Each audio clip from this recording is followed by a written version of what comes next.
So Tashijale, welcome. We are moving into part 4 in the text. And this is the 8th week. This is the last week of this part of the class. And we are on chapter 34 in the text. The final fruition. And so this one is Padmasambhava and Jemgang Control. And it's about Togao. And so it begins with a brief statement from the root text of Lamrim Yeshe Ningpo. And it says, to have realized the result of purification is as follows. And so then it goes on into some other areas there. This one says that the result naturally manifests as the great mandala of kayas and wisdoms beyond rejection and attainment. And so when we get into Togao, we have these visions of things. And so the kayas would be the Buddha bodies, so the Buddhas in different forms, and the wisdoms associated with those, beyond rejection and attainment. So there's nothing that is either good or bad or anything. It's non-conceptual. It transcends those kinds of things. All of those things just are labels. And so we transcend those. So the word fruition is when a yogi has reached perfection in the supreme accomplishment. The supreme accomplishment, of course, is enlightenment. So when you have fruition is enlightenment, in effect. And so then as a part of that, the body, speech, mind, qualities, and activities, those 5 things are often referred to as being associated with achieving Buddhahood. So your body, your speech, your mind, and then various qualities, of which there are many lists, and activities. The activities are also in different kinds of lists of what is included in there, but one of the key ones, of course, is teaching others. So then he goes on into a more detailed explanation, again reciting from the root text. And there are a number of different things that he mentions. I'll not read the text itself, but just to highlight some of the things that are listed in here. Talks about the benefit of oneself, the benefit for others, those being Dharmakaya and Sambhogakaya respectively. Skillful means is Nirmanakaya. The distinct and unmixed appearance aspect is Abhisambodhikaya. And the one taste as Dharmadhatu is the Vajrakaya. Now this is a 5-kaya model. And so some of you have seen that in the sadhana of the white dakini and the sadhana of the red dakini and so forth. We've done that before. Usually it's just 3 or in some cases 4, but this one uses that 5-kaya model.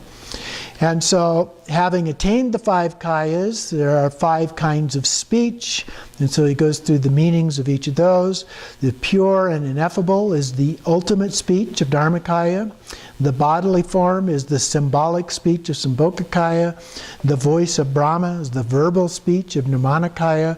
The distinctively manifest is the knowledge speech of Abhisambodhikaya.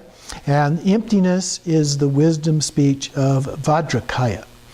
And then there's the 5 wisdoms, which we're also familiar with, Dharmadhatu, the mirror-like, all-accomplishing, discriminating, and equanimity wisdoms, or equalities, the word he uses here. And then he also talks a little bit about the activities of the Buddhas, so pacifying, increasing, or some use the word enriching, magnetizing, and wrathful, or some use the word subduing. And then he uses spontaneously accomplished activities. I'm more familiar with lists that say teaching as the 5th one. So those vary a little bit in some sources. And then, for as long as the sky exists without interruption, benefit of all beings will occur spontaneously and free from effort. So kind of a concluding verse there in terms of what kinds of things may happen. So then he spends a little bit more time going back and reflecting on the 5 kayas. And when we get to the Togao class, we're going to spend a fair amount of time looking at the 5 families and all of the different characteristics and qualities of the 5 Buddha families, because that's a very important part of the Togao experience.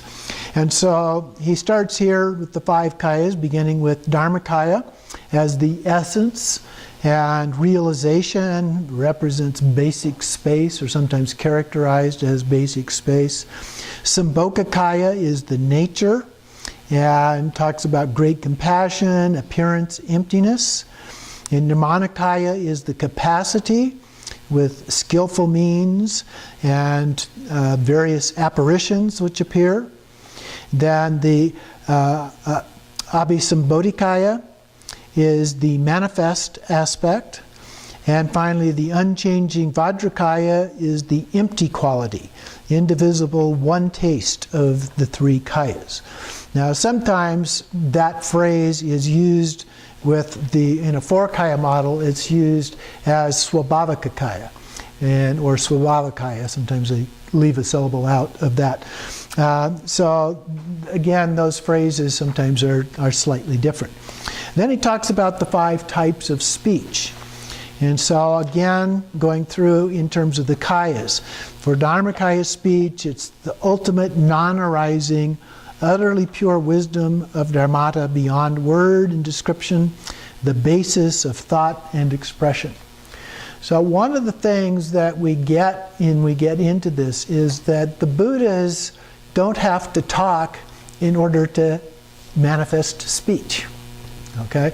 They don't have to think thoughts in order to manifest concepts of things. So the idea is they transcend those things altogether. In the Sambhogakaya speech, symbolic intent communicates meaning through seeing the bodily form. In the Nirmanakaya speech, the verbal expression is perceived by whoever needs to be influenced. In the Abhisambodhikaya speech, the knowledge manifests, in fact, not uttering even a single word, unobstructed wakefulness that is lucid self-knowing.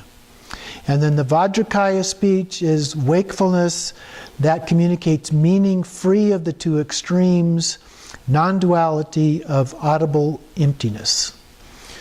So you can see that there's a transcendent quality to each of these forms of speech. Then we have the 5 wisdoms. Again, Dharmadhatu wisdom is beyond focus, it's the ground, free from all obscurations. So it's often compared to being like space.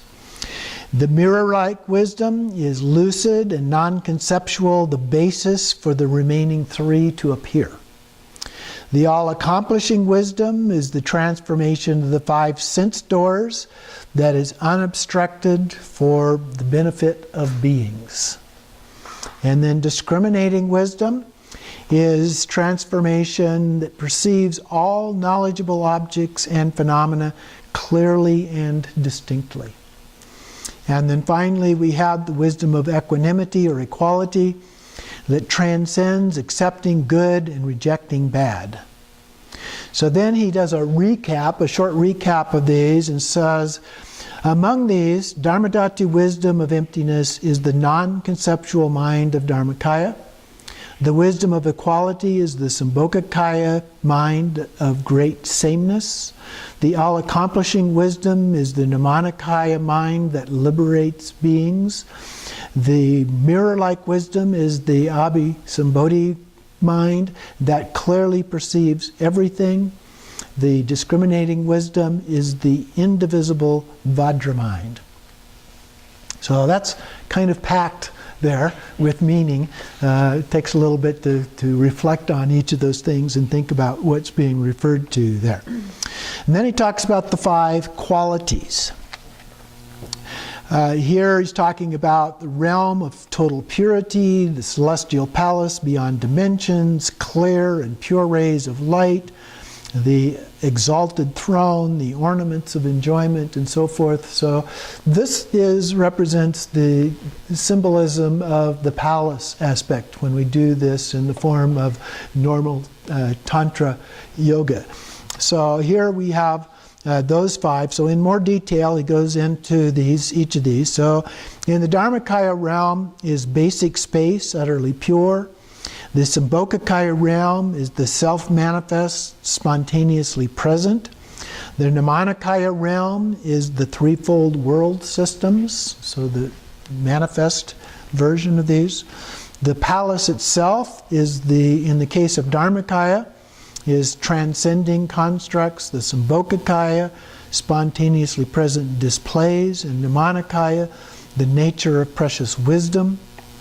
And then the rays of light are the Dharmakaya. For the Dharmakaya are the light rays of the five wisdoms.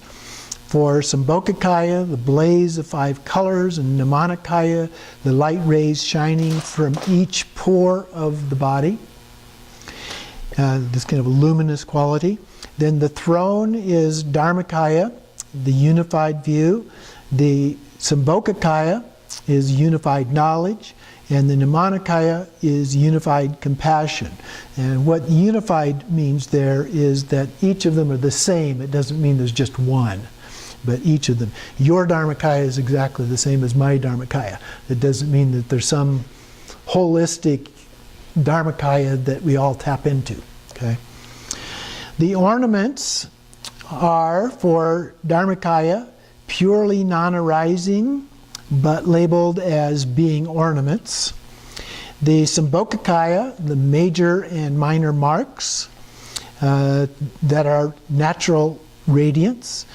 Then the 10 Sambhogakaya ornaments, the crown, earrings, choker, necklace, upper arm ornaments, the bracelets, the 2 anklets, the necklace, and so forth that we see when we're doing deity yoga practices.